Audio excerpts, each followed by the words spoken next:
Të dashur mësues, këtë vit detyra ma kërkon t'ju drejtojmë si ministre.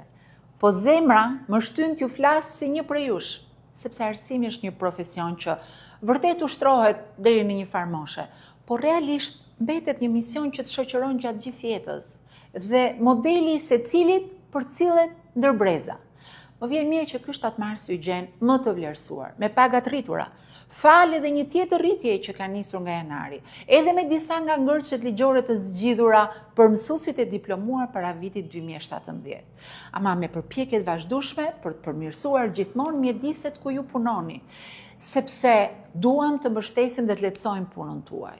E gjejmë mbi të gjitha njëri tjetrin me të njëjtin përkushtim, me të njëjtën përgjegjësi të madhe që mbart profesionin mësuesit.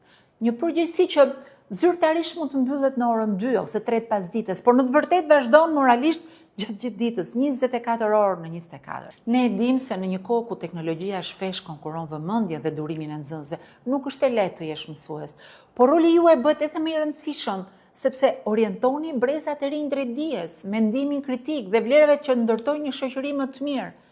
E pra në këtë ditë rëndësishme për arsimin shqiptar, dua t'ju shpreh mirënjohjen më të sinqertë për punën tuaj të palodhur, për durimin, për dashurinë dhe për besimin që jepni çdo ditë të rinjve.